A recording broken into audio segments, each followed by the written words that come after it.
Que tal alcançar um público apaixonado por pets? Esta é a sua chance. Anuncie com a gente e leve a sua marca para quem realmente importa. Quer saber mais? Entre em contato conosco agora mesmo.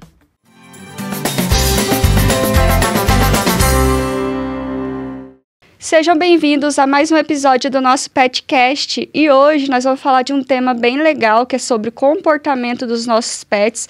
Pode ser do gato, do cachorro, nós vamos falar de algumas fobias, de medo, de comportamento, enfim, de tudo relacionado a isso.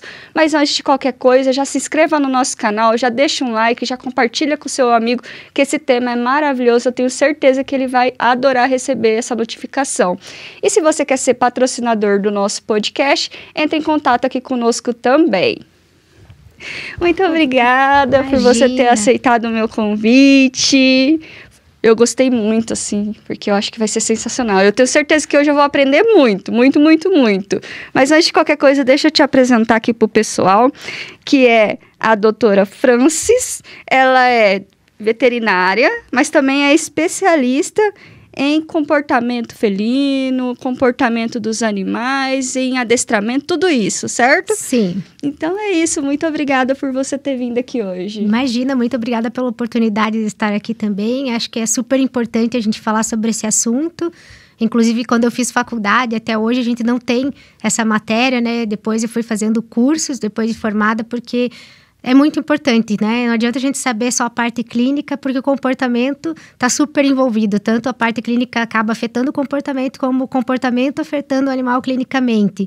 Então, acho que é muito importante a gente falar sobre isso, não só para tutores que não são veterinários, mas para veterinários é um assunto que vale demais ser tocado. Ah, que legal! E eu achei muito importante você já trocar nesse primeiro ponto, não só para tutores, mas para veterinários também, porque cada um no seu quadrado, né? Sim. Então, assim, existe o médico veterinário, mas existem as especializações e cada um vai tratar de um assunto específico e todos se colaboram e se ajudam no final. Essa é a ideia que eu sempre passo aqui, porque eu estou trazendo muito, quando eu trago veterinários, especialistas em algo. Sim. Porque muitos tutores não sabem que existem e também até mesmo veterinários não sabem que existem. Então, assim, é um ponto bem interessante. Mas antes de qualquer coisa, já fala um pouquinho sobre você, como que você entrou na veterinária, conta um pouquinho da sua história para a gente já te conhecer um pouquinho. Então, eu desde pequena sempre quis ser veterinária, desde criança sempre gostei muito de animais. Final de semana eu passava com meu avô e com a minha avó, um sim e um não. Meu avô e minha avó moravam numa casa grande, tinham bastante animais lá. E o que a gente mais gostava era de ficar lidando com eles. Daí eu ia levar eles no veterinário com o avô, perguntava sempre o que cada cachorrinho lá tinha. Sempre fui muito interessada em saber sobre eles, né? E quando chegou a época do vestibular, aí, não, é isso mesmo que eu quero, fui fazer a faculdade. Aí me formei, comecei trabalhando com clínica e cirurgia. Aí fiz minha especialização em clínica e cirurgia de pequenos animais. E nessa fase começaram a chegar alguns casos de comportamento para mim. Os tutores perguntavam muita coisa, tipo, pegou um filhotinho, não sei como ensinar esse filhote a fazer as necessidades no local correto, ou tô com dificuldade, tá mordendo alguma coisa em casa. E eu comecei a pesquisar sozinha para tentar ajudar esses tutores com isso. E aí chegou uma cachorrinha para mim que ela tinha sido amputada, era uma pastora alemã.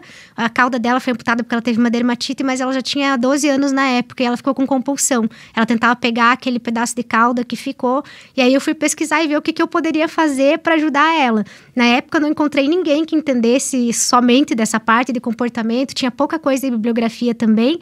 E aí encontrei um amigo meu que já tinha usado psicofármaco. Ele falou, tenta fazer uma fluoxetina para ela e tenta mudar um pouquinho o manejo dela. E a gente fez isso e ela ficou bem. Ela viveu até os 15 anos bem, só que ela tinha que ficar sempre medicada e com a rotina bem certinha. E aí eu resolvi descrever o meu TCC da minha especialização sobre isso. E aí cada vez eu quis me inteirar mais nesse assunto. Aí fui para Cão Cidadão, que é a empresa do Alexandre Rossi, lá de São Paulo. Fiquei 5 anos na empresa dele adestrando. Mas por essa empresa eu não podia fazer consulta comportamental, era só adestramento mesmo. Uhum. Mas foi muito bom porque eu aprendi muito sobre manejo, muito sobre os tutores, sobre as dificuldades, né? E vi ali na prática o dia a dia e muitos problemas comportamentais, assim, e casos com mais de um cão, com dificuldade diferente. E fui aprendendo cada vez mais. Aí, em 2021, abri uma formação em psiquiatria veterinária. Aí eu entrei para fazer e ali foi muito legal, porque além de toda essa parte de manejo, a gente aprendeu muito sobre a parte do cérebro mesmo deles, do funcionamento, o que cada região tem a ver com o comportamento e sobre o tratamento mesmo, com psicofármacos, qual a melhor terapia, tratamento combinado com fitoterápico também, com feromônios. Então, foi muito enriquecedor mesmo, assim, me ajudou demais para o meu dia a dia, assim, com atendimento com os clientes. E você tem animais em casa? Conta um pouquinho pra gente. Eu tenho 3 cães. Tenho o Luigi, que é um Border Collie de 8 anos. Tenho a Lilás, que é uma Poodle, que vai fazer 14 mês que vem. Uma vira-latinha, Paçoca, que tá com 6 meses. E tenho 2 gatas, a Pantufa e a Princesa, que são mãe e filha e estão com 9 e 10 anos. E aí tenho bastante passarinhos também. Calopsita, periquito, ringneck. É que você gosta também de animais exóticos, também, né? Tanto que você me mandou uma foto, tem uma foto assim, aqui com um animal exótico. Aqui. Sim. E o Luigi ia vir, tá, gente? Mas aí ele resolveu comer o que não devia. Sim, ficou doentinho, aí não tivemos como trazê-lo. Mas tá bom, depois a gente coloca uma foto dele ou ele tá aí com a gente. Esse é o Luigi e essa é a Lilás. O Luigi é ele que tá com o chinelinho ali. Aqui. Ai, eles são muito fofos, né, cara? Eu tava falando pra você antes da gente começar, né? Eles são muito inteligentes, essa raça, São demais. Nossa, e ele é muito querido, muito carinhoso. E o Luigi, ele faz bastante propaganda, que eu também trabalho com propaganda com animais, né? E ele é super bonzinho, assim, com pessoas. Só às vezes cachorro. Se o cachorro for meio reativo, ele acaba reagindo também. Mas no geral, ele é bem tranquilo. Olha lá, ó, com um pássaro lá. Esse é o Zeca. Que é seu, esse. É meu, é a minha calopsita. É o pai de uma turminha lá em casa. Que legal. Essa é a Pantufa. É sua essa? Essa é a minha. Eu achei que, cara, essa foto tava tão linda. Ela é linda mesmo. Ela também é adotada. A gente pegou ela de resgate da rua, mas é um doce. Ela também já fez propaganda, é muito mansa. Essa é a Tina, ele tá sempre sorrindo, né? Tá sempre sorrindo. Ele é sempre assim, ele é sempre muito alegre. Lindo. Tem uma foto aí que eu acho muito fofa. Na hora que passar aí eu vou falar a respeito. Mas, cara, é muito interessante, né? O Luigi gosta muito, assim, de carinho, de fazer os comandos. E ele gosta muito de brinquedo. A maioria dos comandos ele faz por brinquedo. Ele gosta de comida também, mas o brinquedo é o que é mais importante sim, pra ele. Sim, o brinquedo, o carinho, o olharzinho dele é sempre assim. Ele é muito focado. E esse é o Max, que é um paciente meu. Paciente? Ele é meu paciente, adestrei ele também. Essa é a Maia, ela faz terapia pet com crianças especiais. Olha, que legal. Eu comecei a adestrar ela desde pequenininha. Todos têm uma história, né, Sim. cara? Isso que é interessante. Olha o olho dela, cara. Maravilhoso, ela é muito né? linda. Nossa, ficou muito bonita essa foto, de verdade. E conta pra gente, o que uma veterinária que tem uma especialidade em psiquiatria faz? Explica pra gente um pouquinho. Então, a gente faz primeiro a gente conversa com o tutor, faz um questionário bem abrangente, não só pensando na parte comportamental, mas também no todo. Porque muitas vezes, como eu comentei ali no início, o cão tem algum problema de saúde que acaba fazendo com que a parte comportamental desande. Então, a gente precisa saber desde que ele estava na barriguinha da mãe, se a gente conseguir, o histórico desse cãozinho. E a gente vai, ou gato também, né, porque eu tendo felinos, a gente pega todo o histórico dele para poder ter uma ideia do que é, fechar um diagnóstico direitinho. E aí, através disso, a gente vai ver se esse cão tem um transtorno de ansiedade por separação, se ele tem um transtorno de ansiedade generalizada, às vezes tem um transtorno de estresse pós-traumático, né? Às vezes esse cão tem compulsão. Então, a gente tem vários quadros aí que a gente vai diagnosticar e vai ver qual vai ser o procedimento para tratar. Alguns casos precisam de medicação também, mas muitos casos somente com uma rotina adequada, com uma terapia comportamental que a gente faz com os educadores caninos, a gente já consegue melhorar e muito, assim, a condição que o animalzinho está passando. E essa especialização que você fez em psiquiatria, existe aqui em Curitiba? Você fez em São Paulo? Então, eu fiz online, foi bem na época da pandemia, né? Foi uma formação, especialização mesmo com esse nome específico, eu não sei se já abriu, sabe? Porque é bem recente. Fora do Brasil, eu sei que já se toca muito nesse assunto, de psiquiatria veterinária. Mas aqui é muito recente. Porque eu nunca tinha ouvido falar. Eu falei, gente, eu nem sabia que tinha. Achei muito interessante na hora que eu vi lá escrito na sua biografia. Lá, eu falei, gente, quero ela aqui. Por que alguns cães têm alguns medos? Por exemplo, de fogos, de barulho, de secador, de aspirador, esses barulhos assim que às vezes você fala assim, nossa, gato nem tanto, né? Mas é mais cão que eu já percebi que tem mais. Então, normalmente é porque teve alguma coisa que ele relacionou ruim com esse barulho.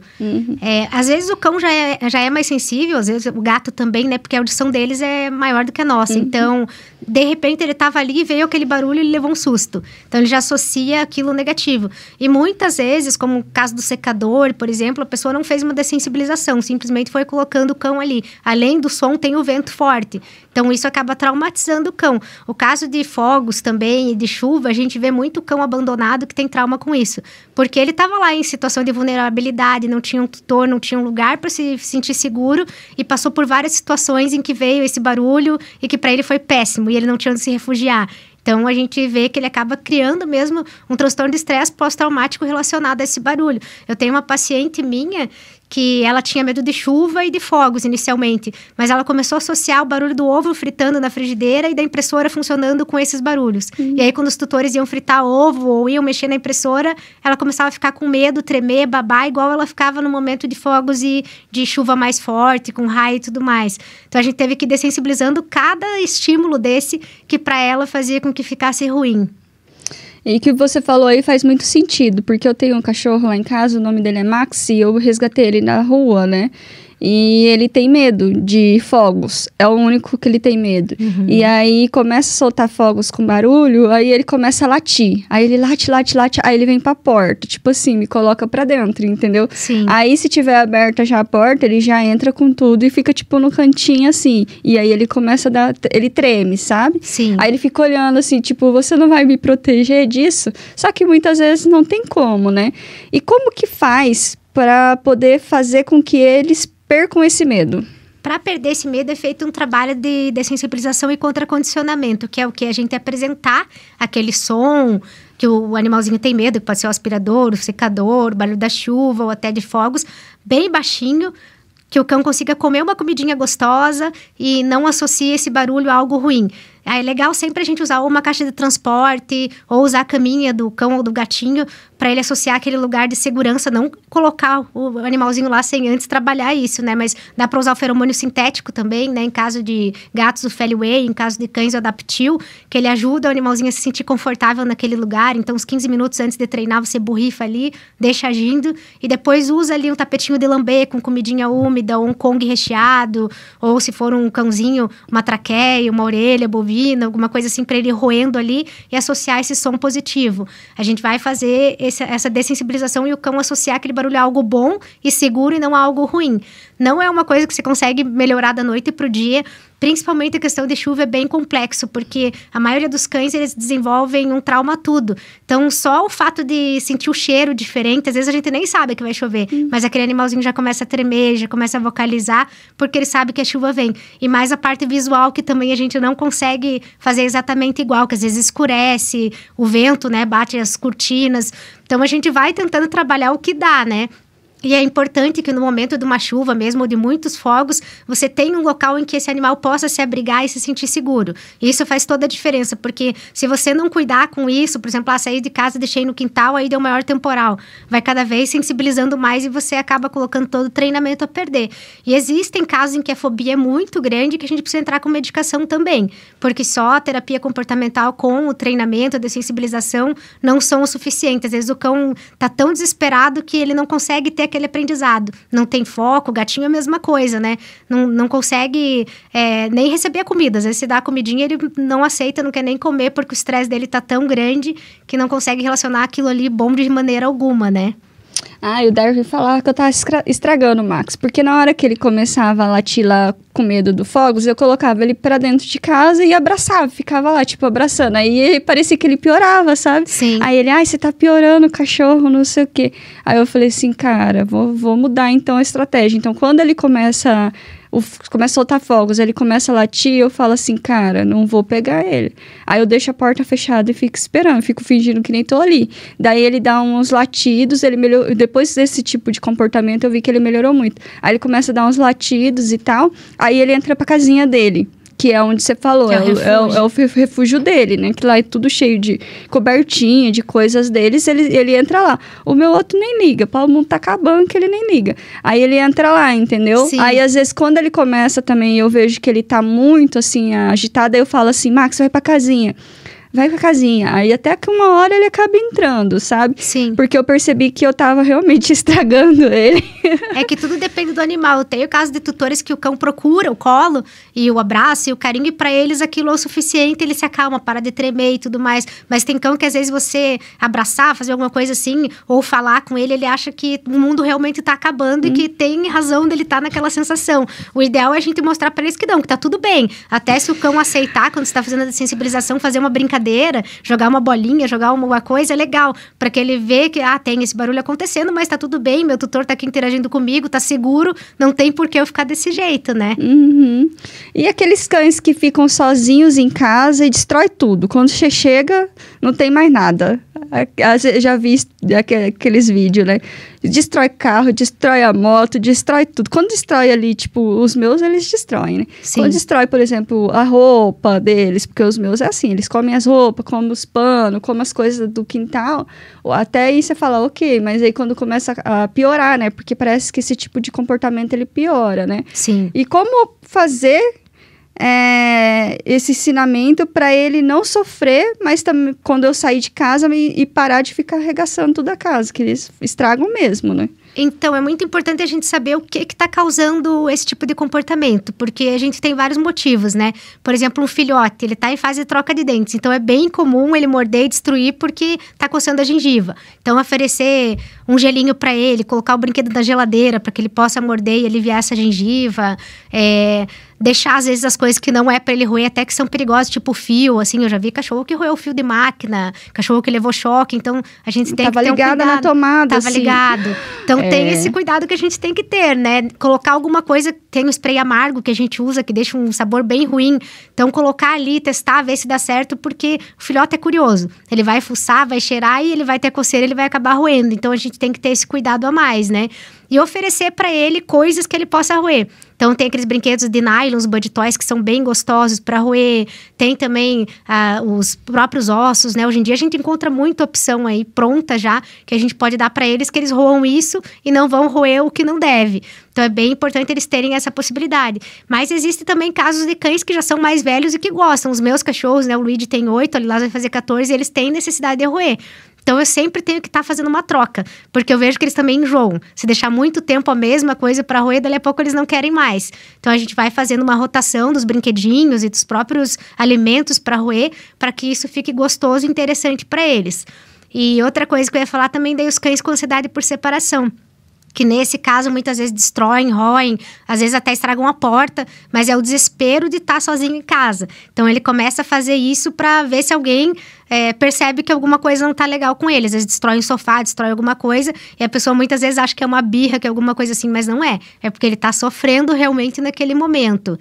E quando ele tem esse tipo de comportamento por conta da ansiedade, por separação, daí existe um tratamento que pode ser feito para poder ele diminuir, porque para ele ficar sozinho, tem que entreter ele. Sim. Agora, se ele tá com algum problema psicológico, daí faz um tratamento, é isso? É um tratamento todo baseado no que aquele animalzinho precisa. Eu tenho muitos casos de cães que têm ansiedade por separação e tem problema neurológico também. Então, às vezes, o tutor não percebe, porque existe a convulsão focal, que a gente chama, que o cachorro não cai e se debate e baba. Às vezes, ele simplesmente fica parado ali, sabe? Então, a pessoa não percebe que tá tendo a convulsão, ou ele tem comportamentos deslocados, tipo, ficar lambendo o ar, ou lambendo algum objeto muito tempo.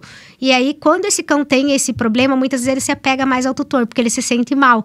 E aí ele não quer se separar. Esse cão, né, também que tem algum problema de dor, já tive um quadro de um paciente meu, um bulldog, que ele tinha problema de coluna.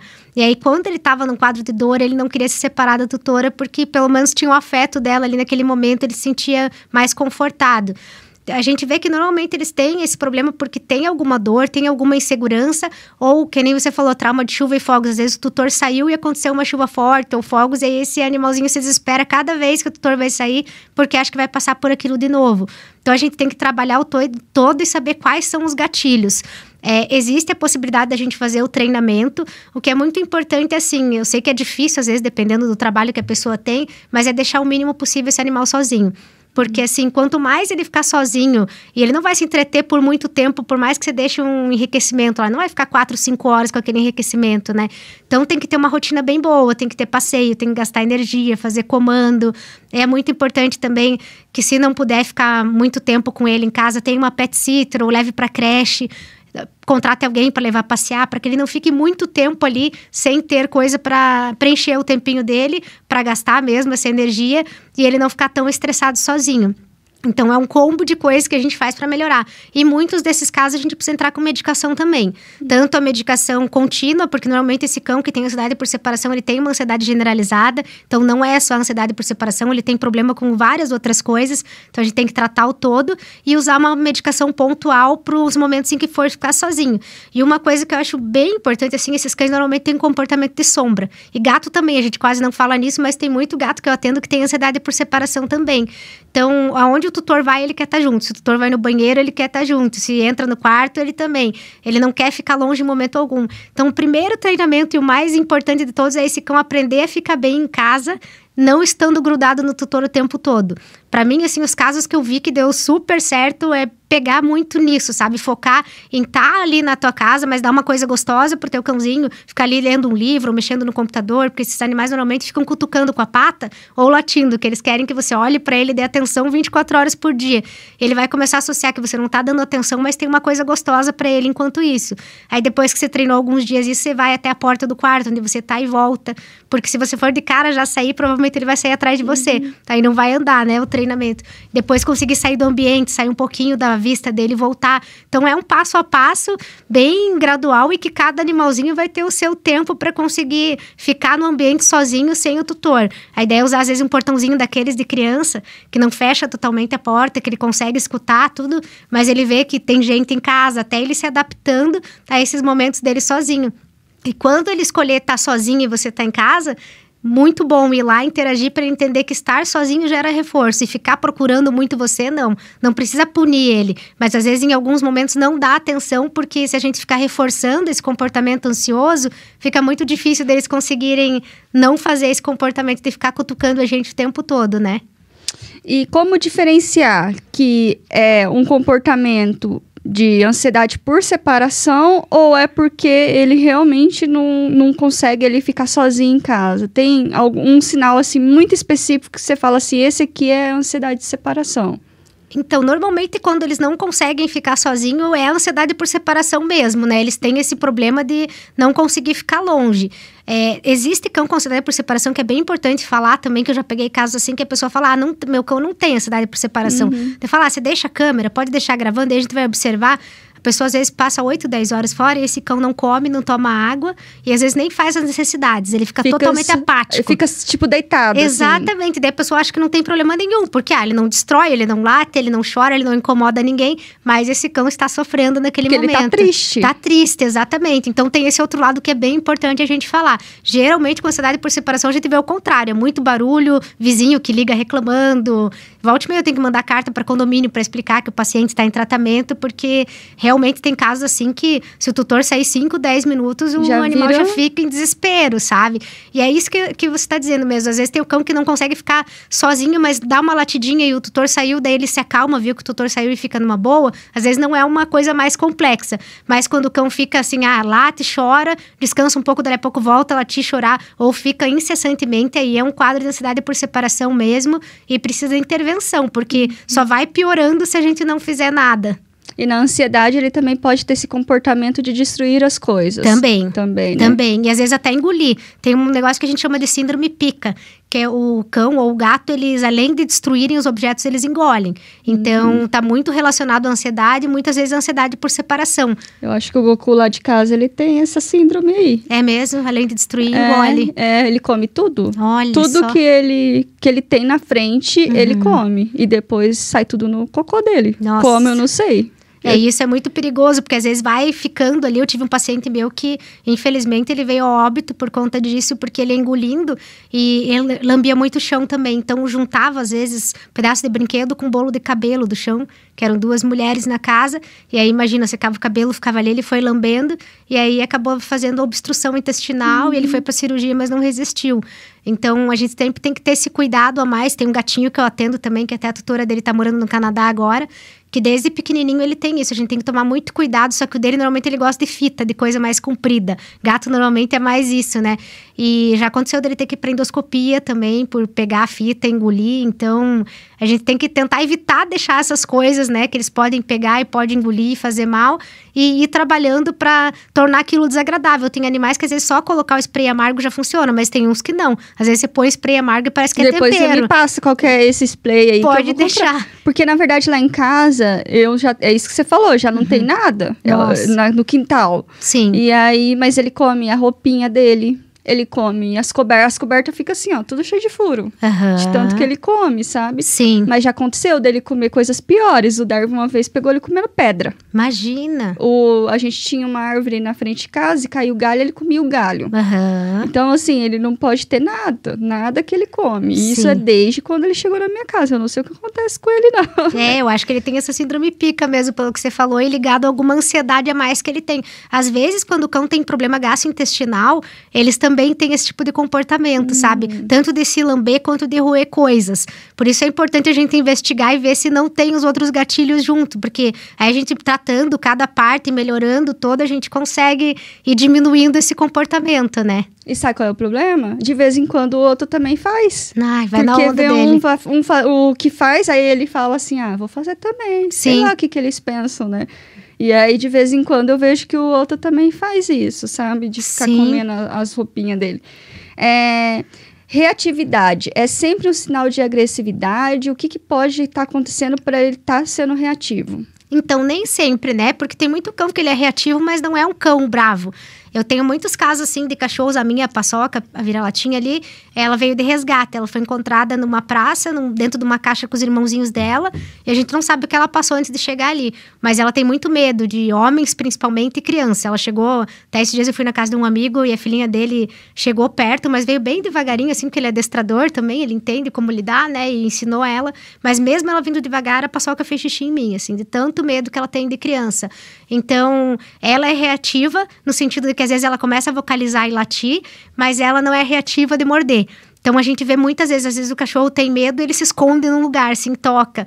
Nem sempre a reatividade tá ligada à agressividade, que nem casos de, às vezes, cachorro que tem medo de chuva ou de fogos, que nem você comentou, o cachorro late, e aí eu pergunto pro tutor, ele tem medo? Não tem, ele sai encarando. Mas isso daí é uma reatividade. Pode ser sim que ele esteja se sentindo mal, mas ele vai porque ativa aquele sistema de luta e fuga. Aí ele vai, ou eu vou pra cima ou eu me escondo, né?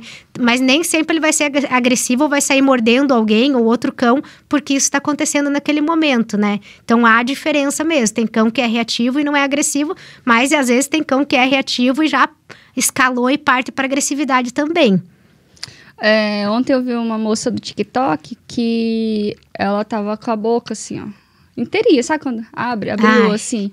Aí ela falou que foi a cachorrinha dela. Aí ela falou assim, muita gente falou pra eu, né, desviver a cachorra por conta disso. Ela falou assim, jamais. E no vídeo que ela tá mostrando, ela mostra essa parte, né, da boca dela, e ela mostra a cachorrinha dela de diversas formas, carinho, não sei o que, ao longo, né, ela falou assim, minha cachorra tem 12 anos, e foi muito específica. Ela tava sentada do meu lado, e aí ela se assustou com um barulho que a tutora fez e ela veio e mordeu a boca dela. Não é um comportamento dela.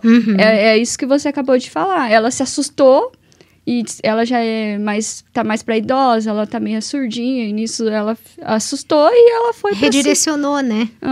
Então, assim, Às vezes a pessoa ela tem que saber diferenciar também, entendeu? Porque a gente vê muito disso, né? Quando o cão ataca, arranca um pedaço ali, né? Tem um caso agora lá em Campo Grande, onde a gente morava, que foram 2 pitbulls na rua que atacaram o menino e ele tá quase perdendo o braço. Né? Ele ficou em coma, um monte de coisa. A gente sabe do perigo que é, e essa é uma responsabilidade do tutor. Exatamente. Né? Tem que ser penalizado, e para mim deveria ficar preso, né? O tutor, mas aí não sou eu que faço as leis, né? Até agora, acho que nem desse caso do menino, nem descobriram quem eram os tutores dos cães. Sim. E normalmente levam e sacrificam um animal, né? Sim. Então, assim, às vezes nem tenta entender qual foi o contexto da história toda para de fato falar assim, olha, porque eu resgatei um cachorro e ele era vira-lata, só que ele era grande e ele tinha esse comportamento de morder. Aí ele tava na casa da menina fazendo lar temporário para mim. Ele atacou o outro cachorro, ela foi em cima para separar, aí ela também saiu machucada, porque vai separar, você sai machucado. Sim. E aí nisso ela falou assim, olha, eu não quero ele mais aqui. Aí eu falei assim, lascou, porque o cão com leishmaniose é difícil de ser doado. E só que com a outra menina, que foi a menina mesmo que resgatou ele era um amor, tipo, ele era super carinhoso e tal.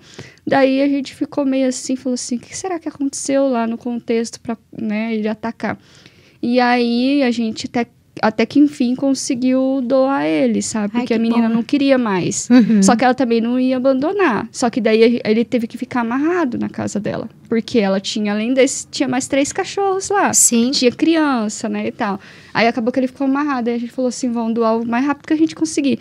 Aí uma pessoa aceitou, só que ela era de uma chácara. Ela tinha outros cachorros, só que daí ela tinha separação. Então ele conseguia ficar sozinho. Só que ele era um amorzinho. Eu não sei o que acontecia, que ele não gostava dos cachorros, entendeu? E aí a gente nunca engana, né? Então eu falei, ó, além de ter leishmaniose, já atacou, não pode ficar com outros cães, vai ter que ter É que assim, às vezes a pessoa ela também não espera o tempo de adaptação, né? Porque a gente tem adaptação, imagina um animalzinho, né? Então tudo isso tem que ser analisado. Mas eu fico com dó quando eu vejo que o animal atacou, principalmente o tutor, e o tutor toma essa decisão de eutanasiar sem mesmo tentar de uma outra forma resolver a situação ali dentro de casa, né? Aí eu abri os comentários, fiquei feliz porque tinha bastante gente, o meu já me atacou, já me mordeu, não sei o quê, e eu não fiz isso, não levei para eutanásia, mas muita gente faz, né? Muita, eu até comecei a trabalhar também com comportamento, quando meu filho estava com 1 ano e pouco, a cachorrinha que eu tinha na época também era resgatada, e ela mordeu meu filho. E foi numa situação mais ou menos como essa, foi um acidente mesmo, ela era mais velhinha, estava deitada na poltrona, e ele com 1 ano e pouco enfiou o dedo no olho dela. E nisso ela mordeu. E não foi uma super mordida, foi tipo um chega pra lá, mas ele era nenenzinho, né, então teve que levar ponto aqui na bochecha e tudo. E na época eu procurei adestrador, e teve um dos adestradores que eu liguei que falou, não, manda pra eutanásia. A pessoa nem foi lá em casa ver. E aí, outra adestradora que eu falei, isso é muito complicado, talvez você nunca mais possa deixar perto do teu filho. Aí, a terceira pessoa que eu chamei, que era a Cláudia, que é minha amiga, hoje veterinária, que era da Cão Cidadão, foi lá, não, vou fazer uma consulta para você, vão mudar tudo aí na tua casa para melhorar. E realmente, no caso da Daisy, que era minha cachorrinha, foi só manejo mesmo, pra gente fazer meu filho conseguir interagir direito com ela, que meu filho tem TDAH também, então ele é bem cheio de energia, né? E ela conseguir associar ele positivo, porque muitas vezes o que acontece, né? O cachorro chega perto da criança e a gente, não, sai daí. E tem que ser o contrário, a gente tem que associar positivo a chegada perto da criança. Então, dá uma bolinha na mão da criança, faz jogar pro cachorro, ou dá uma comidinha, faz jogar. Claro que você não vai deixar o tempo todo junto, até porque a criança também é imprevisível, né? Então, tem que ter sempre um monitoramento, porque por mais bonzinho que o cão seja, pode acontecer, né? E não só com criança, mas com adulto, que nem você falou, às vezes o cachorro tá com uma dor. E a minha irmã, quando era pequenininha, ela teve que fazer uma plástica na boca. Era um piquenês da irmã da minha avó, mordeu a boca da minha irmã. Mas depois descobriram que bem a parte que a minha irmã pegou, ele tava com machucado. Aí quando ela pegou em cima, ele sentiu a dor e acabou mordendo. É assim que nem a gente, se você tiver com uma unha encravada e alguém pisar no teu pé, muito provavelmente você vai empurrar a pessoa porque você vai estar sentindo dor. Então a gente tem que levar tudo em conta. E eu concordo com você que a gente tem que tentar alternativas antes de pensar em eutanásia ou antes de pensar em abandonar ou qualquer outro tipo de coisa, né? Pitbull, a gente vê muito disso e muitas das vezes é a pessoa que não criou o cachorro direito e a pessoa que não tem a responsabilidade de manter o cão como deveria dentro de casa. Então, os coitados que acabam pagando o pato. Todos os meus pacientes que eu tenho pitbulls, eu tenho 2, na verdade, só que são mais reativos, mas de resto os outros são muito mansos. E é muito da criação mesmo, do jeito que a pessoa começa a lidar com eles desde que eles são pequenininhos, né? Isso é com qualquer animal, né? Com qualquer. Não é só o pitbull em si. A gente já falou aqui sobre esse assunto. Conhece a Cláudia? Sim. Salve o Bus. A gente fez uma série aqui com ela, né? Eu postei lá nas redes sociais. E ela resgata muito os pitbulls, os bulls no geral, né? E eles têm um estigma, né? Então, você pode ver que uma coisa acontece. A cada X tempo, é uma raça específica. Verdade. Que as pessoas pegam e falam assim, esse aqui é perigoso. Esse aqui você não pode nem passar perto. Quando eu era criança, era o Doberman, né? Então, cada tempo aparece uma raça que as pessoas colocam o coitadinho como sendo o pior do mundo, né? É verdade. E muitas vezes é isso que você falou, é somente a criação. Tem gente que, principalmente essas pessoas que mexem com coisas erradas nessa vida, tem esse tipo de animal e já cria ele para ele ser um monstro, para ele ser matador. Que seja uma arma na mão deles, né? Então, assim, tudo eu acho que tem que ser analisado. E quando que eu posso começar o adestramento do meu cãozinho? Quando que você indica? Então, na verdade, isso pode começar desde que nasceu, sabe? É bem importante. Hoje em dia eu vejo bastante criadores que são mais conscientes. Desde que o cãozinho nasceu, você começar a colocar som de chuva, som de fogos, para ele dessensibilizando e associando positivo ao momento em que tá mamando na mãezinha. Você fazer a dessensibilização ao toque, lógico que sempre respeitando a mãe, porque às vezes a cadela não quer muito que a pessoa chegue, né? Mas se a cachorra for tranquila e souber que você vai mexer no filhotinho dela e não vai tirar dela, associar o carinho ao momento em que ele tá mamando, ou que ele tá ganhando uma comidinha, quando ele já começa a fazer a introdução alimentar. Então, a gente já pode colocar em superfícies diferentes dentro de casa, lógico, porque ainda não vai ter vacina, mas é bem importante também essa parte, para a parte cognitiva, eles pisarem em superfície diferente, pisar na grama, pisar num tapete, começar a sentir um piso de pedrinha. Tudo isso vai fazer com que ele se forme mais forte emocionalmente. Mas para adestramento, assim, que geralmente, né, o ideal seria tirar da mãe a partir dos 60 dias, tanto o gato quanto o cão. Mas a gente vê que muitos casos de resgate vem muito antes disso, porque pegou de abandono, nem sabe quem é a mãe, né? E às vezes até mesmo o criador não sabe disso, ou também não sei, porque às vezes a mãe não quer, sei lá, acaba vendendo antes dos 40, 45 dias. E é muito novinho. Então a pessoa que pegou já começa a fazer esse trabalho, já pode chamar o adestrador, o educador canino, o veterinário comportamentalista, porque vai trabalhar com prevenção. Eu sempre falo que você fazer esse trabalho, é como se fosse uma vacina comportamental mesmo. Você vai socializar esse animal, expor ele de forma correta, sem expor exageradamente, respeitando, né, a individualidade de cada um.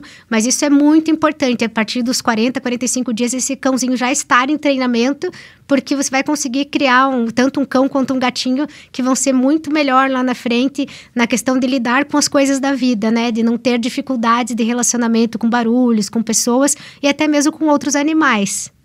E qual que é a diferença de modificação comportamental e adestramento? Então, E já explica também pra gente certinho qual que é o melhor indicado, assim, qual que você indica? Então, o adestramento, ele tá dentro da modificação comportamental, porque o adestramento normalmente é você ficar fazendo exercícios que a gente chama hoje em dia de exercício de comunicação, que é o quê? Senta, deita, vá pro seu lugar, fica aqui, junto, olha. É muito importante, eu acho que qualquer cachorro deveria ter o básico. Você vê fora do Brasil, é obrigatório, na maioria dos países, o cão ter o básico de adestramento, porque não só pela parte de educação, né, dos cães, de serem mais tranquilos, mais educados, mas porque o vínculo nosso com ele fica totalmente diferente. A gente entende melhor o cão e o cão também passa a entender melhor a gente. Gatos também, apesar das pessoas não falarem muito disso, no geral eles gostam muito de fazer comando e é bem legal o momento em que eles começam a se ligar mais com a gente. A Pantufa, né, que participa de propagandas ali, já tivemos que fazer alguns treinamentos específicos para propaganda e eu fico treinando o dia seguido, quando passa propaganda no horário de treino, ela vem me procurar, como que diz, quero mais, sabe? Então eles gostam muito. É muito importante a gente fazer esses treinos.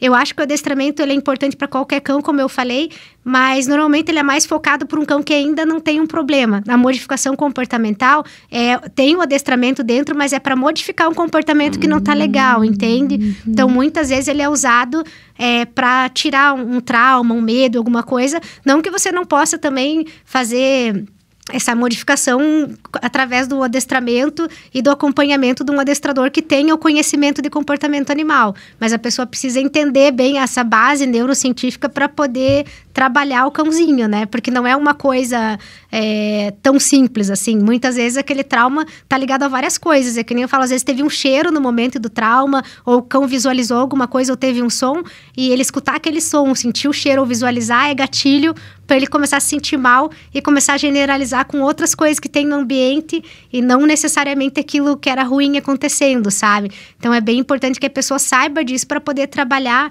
qualquer coisa que possa ser gatilho para esse cão.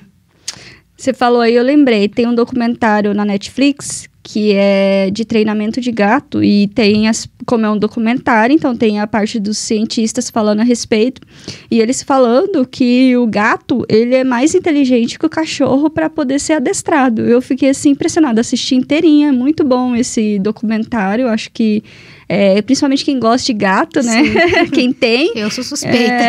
Nem fala.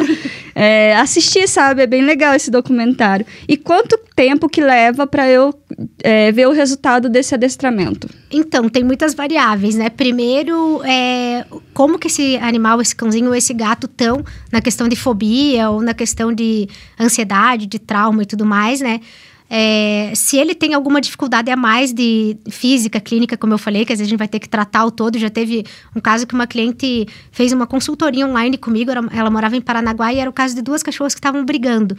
E aí, nas perguntas lá com ela, eu descobri, não, essa cachorra tem tido muito problema de pele, ela engordou muito rápido, ela tem um apetite fora do normal. Aí eu falei, você já fez o check-up de sangue nela? Não fiz. Falei, então vamos fazer. Eu mandei requisição para ela fez lá perto da casa dela e consultou com a veterinária lá. E essa cachorra estava com hipotiroidismo. Então ela tinha um outro problema, né, e que não estava sendo tratado e que essa parte hormonal acaba influenciando muito no comportamento. E aí isso era gatilho para que ela brigasse com a outra cachorra. Depois que foi feito o tratamento e tudo mais, ela conseguiu voltar a sair do jeitinho que ela era antes. Então, vai depender muito do que esse animalzinho tem, né? Mas, assim, o que é mais importante para a gente conseguir ter resultado num prazo não tão longo? É consistência, persistência, paciência, né? Porque você tentar ficar, às vezes, querendo que o animal faça alguma coisa no momento que ele não quer, é péssimo. É ideal você fazer, assim, treinos de 5 minutos por dia, às vezes 2, 3 treinos, do que você fazer um treino de meia hora e o animal tá lá de saco cheio de fazer aquele treinamento e não tá gostando. O ideal é sempre você terminar o treino com ele querendo mais. Com aquele gostinho de, mas já acabou, eu queria mais um pouquinho. Porque isso vai fazer com que a próxima vez ele venha com mais gosto ainda pro treino. Se você tiver essa consistência, essa paciência para fazer, que nem eu falei, às vezes pega 2 refeições, o cachorro normalmente come de manhã e come de noite. Aproveita a comidinha dele, a hora da alimentação, para você fazer o treininho ali com ele. Faz um senta, um deita, um fica, espera para pegar a comida. Tudo isso você vai estar trabalhando, vai estar aumentando o teu vínculo com ele e fazendo com que esse comportamento seja trabalhado mais rápido, né? Mas a importância é isso que eu te falei, é ter uma rotina de treinamento. Se a gente conseguir colocar uma rotina bem legal, a gente consegue melhorar num espaço mais curto de tempo. E falando de treinamento ainda, ele não gosta de petisco. Como eu vou fazer para treinar ele? Então, é bem complicado esses casos, já peguei vários, assim, muitos pacientes meus com problema gastrointestinal, então bem seletivos com a alimentação. E às vezes também a gente pega casos em que o cachorro ganha de tudo em casa e qualquer hora, então ele não valoriza a comida. Às vezes o cão está obeso, né, tá com problema mesmo já de saúde por conta de ficar ganhando comida toda hora. Primeira coisa é implementar uma dieta certinha, né? Então a gente fazer o horário certo da comida e a comida que é o ideal para aquele cãozinho. Para que ele tenha motivação alimentar, porque a maioria das vezes que o cachorro não quer e não gosta é porque ele tem tudo muito à vontade. E outra coisa é que o cão também, normalmente, ele vive em comunidade. Eu vejo casa que tem mais de um cão, geralmente os cães comem melhor. Quando o cão é sozinho, muitas vezes ele é mais seletivo, porque ele não tem essa disputa. Ele não tem ninguém ali querendo. Então, às vezes a gente colocar no enriquecimento alimentar já vai fazer a diferença. Coloca dentro de uma pet ball, num comedouro lento, ou aqueles tapetinhos de fuçar, deixar essa alimentação mais dinâmica, porque em natureza eles caçam, né? A gente fazer essa refeição ser mais atrativa e ter horários, isso vai fazer a diferença, sabe? Vai motivar mais, porque para começar a induzir comando é muito difícil fácil de outra forma que não seja com comida. Então, a gente tem que tentar achar algo que ele goste muito e deixar só para esse momento do treino, quando é esse cão mais seletivo, depois de ajeitar toda a alimentação dele, né? E motivar muito o cão também, fazer com que esse momento seja muito gostoso para ele. Porque tem cães que gostam de brinquedo, que nem o Luigi, o meu, que eu te falei, ele adora brinquedo, ele adora pedaço de pau também. Então, às vezes eu vou pra praça com ele, esqueci de levar brinquedo. Pega um pedacinho de pau, pronto, já é tudo pra ele vir fazer um giro, um senta, passar pelas pernas, ele ama. Mas é que desde pequenininho eu variava muito, eu não usava só comida. Então, a gente que vai criando isso no cão, né? E se o cão gosta do brinquedo, às vezes você consegue induzir comportamentos com o brinquedo. Já teve caso de uma pastora de uma amiga minha que eu consegui ensinar o deita pra ela, o fica com o brinquedo. Ela também curtia mais o brinquedo do que a comida. E tem cães que gostam muito de carinho. Então, às vezes, você vai induzir com a comidinha, mas o cão vai preferir ganhar um carinho ou muito bem e tal, do que ganhar a comida necessariamente. No começo, a gente vai usar muito a comida quando o cão aceita como reforço, porque é o maior reforçador para aquele cão. Mas depois, a gente pode usar outras formas de recompensar. Mas é importante sempre recompensar, nem que seja com um carinho na cabeça e um muito bem, porque todo comportamento que é recompensado, que é reforçado, ele tem uma tendência maior de voltar a acontecer. E quando ele só obedece na hora que eu dou um agradinho, o que pode estar acontecendo? Então, muitas vezes esse cão ele se condicionou a só ganhar recompensa para fazer o que precisa, sabe? E ele não tá achando tão gostoso fazer aquele treino com você. Então, você tem que tentar fazer esse treino ser mais motivador para ele, para que ele veja que é gostoso te obedecer mesmo sem ganhar uma comidinha. E isso a gente vai fazendo através do treinamento diário. E aí você pode intercalar, depois que o cão aprendeu bem o senta, o deita, o aqui, né, que é tocar com o focinho na mão da gente, aí você pode começar a fazer esse treinamento e dar um carinho pra ele. Uma hora você dá comida, uma hora você dá carinho, uma hora você dá um muito bem. Você não vai dar comida toda hora, ele vai entender que ele teve o reforço, mas que nem sempre é comida. Entendi. Tem toda uma tática. E falando de focinheira, quando que ela é necessária? Em que momento? Então, na minha opinião, eu acho que todos os cães deveriam ser dessensibilizados à focinheira. Porque assim como a gente comentou aqui, às vezes o cão tá passando por um momento de dor, vai que acontece um trauma, alguma coisa, pode ser o cão mais bonzinho do mundo. No momento de dor, ele vai reagir, né? Alguém vai ter que mexer nele ali, ou vai ter que fazer um exame, alguma coisa, e ele vai ficar reativo. E aí você ter que, nesse momento, forçar uma focinheira que ele nunca viu na vida, e vai ser um estresse, é uma pessoa que ele nunca viu, um ambiente diferente, de repente. Então, a minha dica aqui e sugestão é que todo mundo dessensibilize, mostra a focinheira pro cão, torna aquilo agradável, deixa ali no ambiente para ele ver que é positivo, daí depois coloca a focinheira na mão, deixa um petisquinho, deixa o cão colocar o focinho dentro da focinheira para ele ver que aquilo tá bem, que você não vai fazer nada forçado. Aí depois que ele acostumou a colocar o focinho, deixa um tempinho o fuço ali, ele ganhando a recompensa. Aí depois que ele já associou com isso, aí você fecha atrás, ou até pede para alguém te ajudar a fechar atrás, deixa por um pouquinho de tempo nele, dá recompensa, aí depois tira, vai fazendo esse trabalho devagar. Eu acho bem importante que seja dessensibilizada, e assim, tem lugares que são importantíssimos, né, que nem se o teu cachorro briga com outros cães, e aí você vai levar num parque, ou se você vai na casa de um amigo que tem outro cão, ou até mesmo num atendimento com veterinário, é importante que ele seja de focinheira, porque você não pode dar um acidente, às vezes até nem tanto com ele, se você é um cachorro pequeno, as pessoas normalmente acham que o cachorro pequeno não precisa. Eu só levei mordido até hoje de cachorro pequeno. Nunca levei de cachorro grande, mas porque normalmente, não é pequenininho, não dá nada. Mas não dá nada até a hora que ele fizer e tiver um cachorro grande que reagir com ele. Ou pegar uma pessoa, às vezes, que é ignorante e que vai acabar reagindo com esse animal. Então, eu acho bem importante ele ter esse treinamento para a segurança dele e de quem tá perto também, né? E existem alguns lugares que tem leis para raças específicas que são obrigatórios o uso de focinheira. Que seria essas raças, tipo pitbull, essas raças... Pastor alemão, Pastor alemão. Cachorros grandes, né? De raças grandes e que eles consideram que tenham mais força ou às vezes que tem mais casos de agressividade, né? Então tem que tomar muito cuidado também. Dependendo da raça do cachorro que a pessoa tem, ela tem que sair, entendeu? Ela é obrigada. É importante, né? E até se teu cachorro, ele é grande, mas é bonzinho... você tem que tomar esse cuidado, porque às vezes você vai num parque, tem uma criança pequena e o outro cachorro vem pra cima deles, começa a brigar e a criança tá no meio, acaba sendo agredida junto. Então, a gente tem que pensar em todas as possibilidades que podem acontecer, né? A gente tem que tomar as precauções. Eu concordo, assim, super inteiro. O Luigi, o meu, é super bonzinho. Mas, que nem eu falei, com cães, dependendo do cachorro, ele não sai brigando. Mas se o cachorro vier, ele vai reagir. Então, dependendo do lugar, a gente usa a focinheira. Melhor sensibilizar e usar do que se incomodar depois, né? E às vezes também tem aquela coisa da pessoa andar com o cachorro solto sem guia. E isso eu sou totalmente contra também, não tá nessa pergunta, mas eu acho muito importante as pessoas se conscientizarem disso, porque já aconteceu um acidente com clientes meus, do cachorro da pessoa ser reativo e a pessoa tá com tudo certo, o cachorro perto dela, mas daí o outro cachorro, que é o manso, vir pra cima. E aí, nessa hora, dá aquela maior confusão. Então, é importante você respeitar a individualidade do outro cão e das pessoas, da criança, de quem tiver em volta, né? O cão na guia é uma segurança para ele mesmo. Muitos cães que, super treinado, igual o Luigi, ele faz filme, faz propaganda, já gravou em chácara, em tudo quanto é lugar sem guia, mas eu não treino ele na rua sem guia. Eu ponho a guia longa nele, porque você nunca sabe se não vai estourar um rojão, se não vai vir outro cachorro que fugiu de uma casa atrás dele, eu vou perder ele. Então, a gente tem que ter esse cuidado, essa consciência, tanto na gente quanto nas pessoas que estão em volta da gente, né? Cara, realmente, isso que você falou acontece. Aqui eu acho que tem bastante disso, eu já vi bastante cão andando, assim, o tutor vai e o cão vai junto, tipo, só passeando.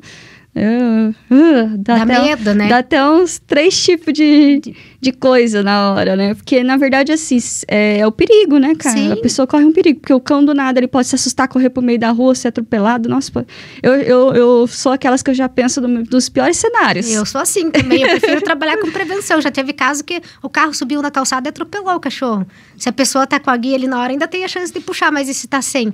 Como é que faz, né? Então, a gente tem que pensar em tudo. Eles são dependentes da gente, é igual uma criança. Você não vai andar com uma criança 2, 3 anos sem dar a mão pra ela na rua.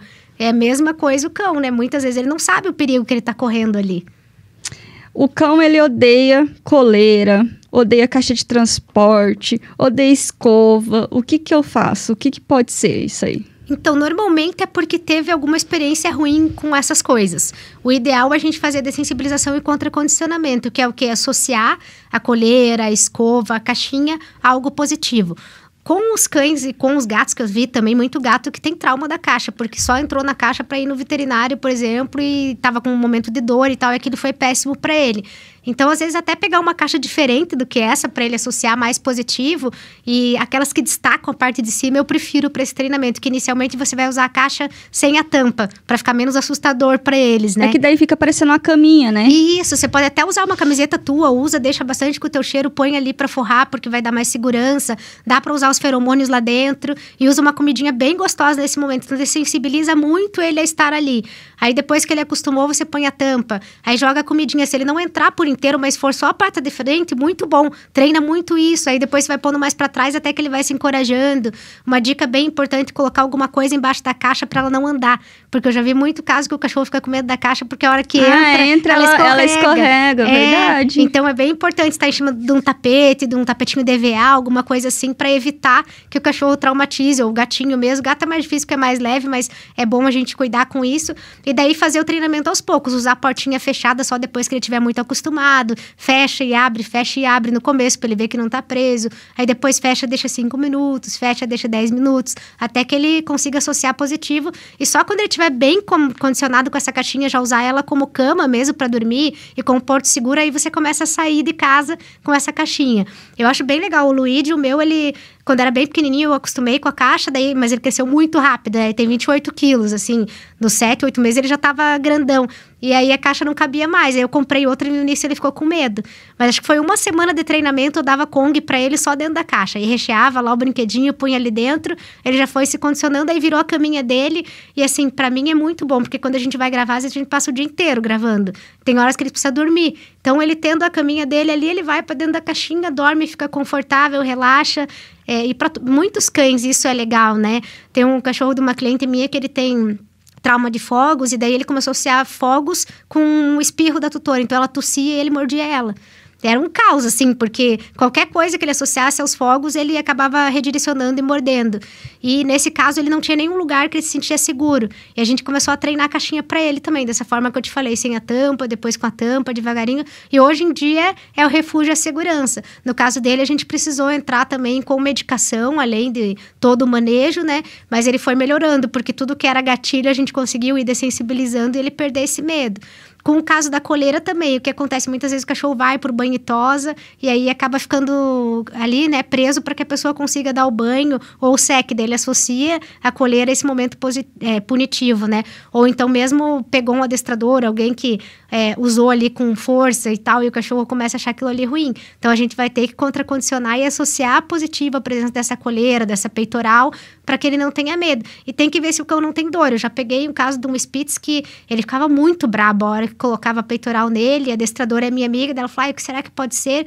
Daí no exame eu vi que ele tinha dor. Então ele tinha um problema na coluna e a peitoral pegava bem em cima da onde ele sentia dor. Então tem essas questões também, às vezes tem alguma dor na pata, alguma dor na coluna, e a hora que você coloca ele sente dor e por isso ele reage. Então a gente tem que saber exatamente o que está acontecendo para poder trabalhar. E aí, teve mais uma pergunta que você fez, era caixa? Era escova. Escova a gente vê muito problema também, porque às vezes o animalzinho tá sendo escovado e sentiu alguma dor ali no momento, ou foi mais forte, ou tinha um pelinho ali. Tava embolado. Então, a gente tem que condicionar ao contrário, para ele não associar essa coisa negativa. Primeiro, você vai só mostrar a escova para ele e dar comidinha para ele associar positivo, porque tem cães que às vezes só de você mostrar a escova, ele já sai querendo morder a tua mão e a escova. Então, você vai bem devagar associar positivo. Em alguns cães, a gente precisa usar a medicação pontual nesses casos. É importante conversar com o veterinário para ver qual a melhor opção para esse cãozinho, porque a medicação vai ajudar ele a ficar mais tranquilo. Os cães, eles têm 3 regiões no cérebro que são as principais ligadas ao comportamento, né? Que é o hipocampo, a amígdala e o córtex pré-frontal. O hipocampo, ele guarda as memórias do cão e ele manda uma mensagem para a amígdala, que é aquela parte que ativa o sistema de luta e fuga. E a amígdala manda uma mensagem para o córtex pré-frontal, que também está ligado à memória, à cognição, ao aprendizado e à parte motora de resposta que o cão vai dar frente a um estímulo. E o que acontece? Quando o cão tem um transtorno, normalmente a amígdala está hiperativada. Então, ela começa a mandar muita mensagem. Reaja ou fuja, porque isso daí não é legal. E aí, o córtex pré-frontal, que deveria ser o freio do cérebro, ele está hipoativo. E não consegue frear o comportamento. E aí, o cão acaba reagindo muito. Por isso que é importante, em muitos casos, medicação, que eu te falei. Porque a medicação vai atuar nessas regiões do cérebro para que elas se normalizem e ele consiga dar uma resposta diferente. Porque, às vezes, se você não entra com a medicação, mesmo você fazendo a terapia comportamental, você não consegue avançar muito nela, sabe? Tem o Cabral, que é de uma cliente minha, que ele veio de resgate, e o Cabral não aceitava. Foi uma amiga minha que dá banho em cães que ela me chamou lá. Ele não aceitava a escovação, não aceitava o banho. E daí, depois de um tempo, ele não aceitava nem entrar no carro da tutora para ir tomar banho, porque ele sabia que ele ia entrar no carro para ir tomar banho. Então, a gente teve que fazer, eu e minha amiga adestradora, um trabalho desde o começo, para ele associar subir no carro a algo positivo, associar a escova a algo positivo, associar o barulho do secador a algo positivo, a água a algo positivo. Ele tinha um trauma muito grande mesmo. Então, a gente tem que ir aos pouquinhos mostrando para ele que aquilo ali é bom e respeitar os sinais que ele tá dando. Uma coisa bem importante de falar, né? Os sinais de comunicação que o cão dá, ou às vezes até o mesmo gato, que é começar a lamber muito o focinho, começar a bocejar demais, virar a cabeça, fazer evitação, ou começar a se coçar. Muitas vezes esse sinal é de que aquilo ali não tá legal para ele. Então, você percebeu e começou a dar esses sinais, para. Porque se você passar dali, pode ser que ele venha a reagir. Porque muitas vezes a pessoa fala, não foi do nada. Mas daí você vai avaliar, às vezes tem vídeo, nossa, olha quantos sinais que esse cãozinho deu antes de atacar. A pessoa é que não percebeu que ele estava dando esses sinais, né? Exatamente, isso que você falou. Outra coisa que eles fazem, às vezes, é colocar o rabo no meio das pernas, né? Também. Com medo, tipo assim, eu tô com medo, sabe? Sim. O meu faz isso quando é pra tomar banho, ele não gosta de tomar banho, né? Uhum. Daí eu falo, vamos tomar banho, Cocô? Aí ele já veio assim, né? Com aquela vontade. Judiação. Aí eu vou lá pôr, que eu ponho aquela que prende por debaixo, assim, por cima, né? Sei. Aí eu vou pôr, aí ele já vira a cara. Aí, de repente, ele já quer se jogar. Aí, de repente, quando ele vê que ele não tá satisfeito, ele põe um rabo no meio das pernas. Aí eu falo, pá, de graça, vamos se arrumar, vamos sair. Já o outro fala, vamos tomar banho, Max. Ele... Já fica todo felizão. Vamos tomar banho, né? Uhum. Mas cada animal é cada animal. Sobre caixa de transporte, a gente falou um pouquinho no episódio anterior. Que legal. Porque a gente falou sobre viagens internacionais. E daí, ela falou que 80% do preparo com a viagem é realmente essa questão do treinamento. Porque muitas vezes, que nem você falou, o animalzinho não é acostumado a estar dentro de uma bolsa ou de uma caixa, e aí tem que fazer esse tipo de treinamento, sabe? Eu achei bem interessante também. E como preparar o pet para grande mudança? Por exemplo, a chegada de um bebê, mudança de casa, principalmente gato, né? Sim. Gato odeia mudar de casa. É demais, assim, nossa, eu tenho muito cliente que me chama para isso mesmo. Inclusive, hoje, uma cliente que eu atendo, ela se mudou daqui de Curitiba para São Paulo com as gatinhas dela. E uma delas tem muito medo, assim, já mudou algumas vezes de casa e para ela é difícil. Apesar que ela saiu de um apartamento aqui, normalmente ela gosta mais de morar em casa e vão morar numa casa, lá vai ter quintal, mas o estresse de ter que andar de carro e tudo mais, né? Então, nesse caso, já faz uns 2 meses que a gente está em trabalho para ela ir dessensibilizando a usar a caixinha, que ela também tinha um condicionamento péssimo com caixa. Eu falei para a tutora, compra uma caixa nova, porque não adianta, assim, aquela caixa ela tinha pavor mesmo, associou muito negativo. E nesse caso a gente precisou usar a medicação também, porque sem medicação a gente não estava conseguindo avançar muito. É um caso de uma gatinha que ela chega a fazer cistite recorrente por conta do estresse que ela passa. E ela também, muitas vezes, chegava a fazer as necessidades fora da caixa, mas também tem problema nos ossos, sabe? Ela já é mais idosinha, então muitas vezes ela sente dor e associa a caixa com a dor, e aí ela para de fazer o xixizinho lá. E aí, o que a gente fez? Toda essa preparação que você falou, a gente tem que preparar o animal desde a saída de casa até o transporte, até chegar no lugar novo. Então, com uma cliente lá no Rio também, que ela vai se mudar para o Rio mesmo, mas para outro lugar. E o que a gente tem feito muito é isso, eles levarem os cães na casa nova. Então, eles dão a medicação antes de sair de casa, né? Tem uma outra veterinária acompanhando lá também. E aí, vai fazer o trajeto. E quando chega lá na casa nova, eles levam ela no colo, que ela se sente mais segura. E aí eles dão comida, fazem brincadeira e vão embora. Não deixam ela sentir nada de ruim naquele ambiente. E é importante, nas primeiras vezes, não deixar o cão sozinho na casa nova. Principalmente se ele tem um caso de ansiedade por separação, né? Ou se ele tem dificuldade, porque ele vai fazer uma associação negativa com o ambiente que ele não está acostumado. O gatinho também. Uma coisa que ajuda muito, tanto cães quanto os gatos, é o feromônio sintético. Feli Whey, no caso do gato, e o Adaptil, no caso de cães, eu adoro. Assim, para essa adaptação ajuda muito. E já no caso da chegada do bebê, tem uma preparação muito maior. A gente tem que associar o som da criança. Um gatilho que normalmente os cães atacam é a hora de levantar o neném. Tanto da cama, quanto do carrinho, ou passar do colo de um pro outro. Quando os tutores me falam, tentou pegar o pezinho do neném. Então, pegar uma bonequinha enquanto tá grávida já e fazer essa movimentação. E a outra pessoa tá ali treinando, dando comidinha para ele associar que tá tudo bem, que não vai acontecer nada de ruim. Deixar o som do choro e associar positivo também. Pegar, quando o neném nasce, né, dar uma toalhinha lá para passar na boquinha do neném, levar em casa antes para eles sentirem o cheiro e sentir positivo. Vai ter mudança de rotina, não adianta, né, não tem como. Então, já começar a tentar pôr essa rotina antes do neném nascer. Se o cachorro tá acostumado a dormir na tua cama e você não vai querer que ele durma, já lá no começo da gestação, começa a acostumar ele a dormir em outro ambiente. Se você não quer que entre no quarto do neném, a mesma coisa, porque senão a hora que chegar o neném, ele vai associar essa chegada a algo negativo. Esse neném chegou, eu não posso ir na cama, não tenho mais o carinho, não tenho aquele tempo que eu tinha. Então, é muito importante a gente trabalhar com essa prevenção. Já ir acostumando eles ao que vai acontecer depois dessa chegada do neném. Nos conte um caso, uma história que te marcou muito, assim, que você gostaria de compartilhar conosco. Então, eu acho que um caso mais recente que me marcou bastante é do Bolívar. É um pacientinho meu que é um Whippet. E os tutores compraram ele, foram até São Paulo buscar, e ele veio com 5 meses. Fazia 1 mês que ele estava na casa dos tutores quando eles me chamaram, e eu cheguei lá e esse cachorro era totalmente apático. Ele só comia quando ninguém na casa estava acordado, ele só fazia as necessidades quando ninguém estava acordado. Só o xixi, às vezes, que por medo ele fazia na presença de alguém. Inclusive, quando eu cheguei lá, ele fez um xixizinho. E era um filhote e ele não brincava, ele não tinha expressão nenhuma, ele não tinha tido nenhuma socialização. Então, para ele, aquela mudança de lar foi uma coisa horrível, sabe? Esse cachorro me impactou muito. Normalmente eu não entro com medicação para um cachorro tão novinho, mas a gente precisou entrar, porque assim, não tava há 1 mês ali, ele não tinha motivação, e ele já é um cão magro, né, e ele tava muito magro mesmo, e ele tinha episódios de vômito, de diarreia, e não queria se alimentar. E aí entrei com uma nutróloga junto comigo. Isso que você falou de especialidades é muito legal, porque uma vai ajudando a outra. E hoje em dia ele faz 2 meses e pouco que tá em tratamento e ele tá ótimo. A tutora me mandou um vídeo dele essa semana. Agora ele brinca com eles, coisa que ele não fazia. Brinca de mordiscar. Às vezes até passa do ponto. Agora eu tô até tendo que mudar algumas coisas do jeito de interagir com ele. Mas a parte do xixizinho e cocô tá quase 100% no lugar, direitinho. Agora ele se alimenta bem, ele se alimenta na frente de outras pessoas. Ele conseguiu começar a passear, que antes ele não ia de jeito nenhum. Ele morria de medo da coleira, da guia, de sair de casa. E também tinha uma ansiedade por separação. Na hora que ele se vinculou aos tutores, eles saíam de perto, ele ficava em desespero. Chegou a fugir de casa uma vez.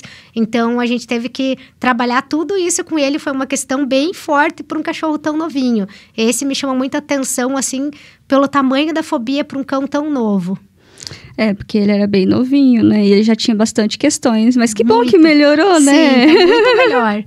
E deixa uma mensagem final pro pessoal, pro tutor que tá em casa, quem quer, né, entrar nesse mundo de ter um pet, deixa uma mensagem aí para eles. Então, eu queria deixar uma mensagem para vocês trabalharem sempre com prevenção.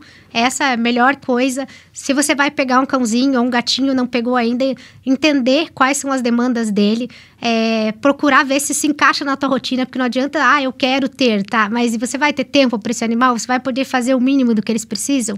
Isso é o mais importante de todos, porque eles são parte da família. Não tem como a gente ter eles em casa e não fazer o melhor por eles. Então, pensem sempre nisso. Muita paciência, muita persistência, rotina é algo que é essencial para a gente prevenir que eles venham a desenvolver problemas comportamentais, para que eles venham ter dificuldade, socialização, tanto para cães quanto gatos, desde pequenininho, da forma adequada, sem expor exageradamente, sempre respeitando eles, é o que vai ajudar eles a terem uma vida melhor e terem uma vida longa sem sofrimento.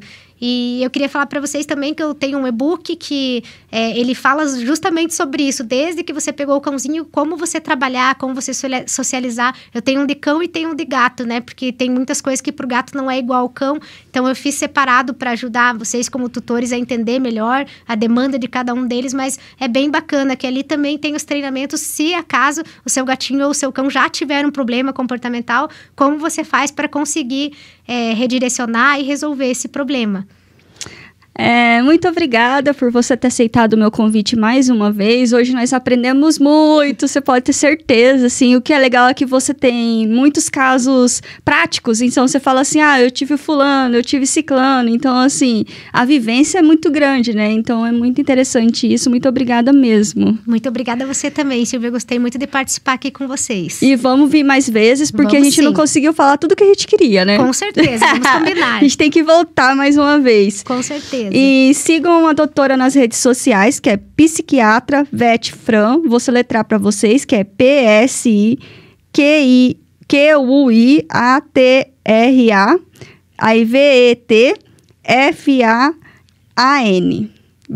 Nós vamos deixar aqui também, o Darwin sempre deixa. Muito obrigada. E também sigam petcast.oficial e Love Pets também nas redes sociais. E é claro, se inscreva no nosso canal, deixa uma mensagem. Se você tiver alguma dúvida, pode deixar aqui também, que a gente passa para a doutora. Entre em contato com ela lá também, adquira os produtos dela. Se você precisa de uma consulta, né? Porque às vezes a pessoa tá precisando lá em casa, entre em contato com ela também, que ela tá aí para ajudar vocês, tá bom, pessoal? Muito obrigada. E é isso, porque afinal esse Petcast, ele não é nosso, é de vocês.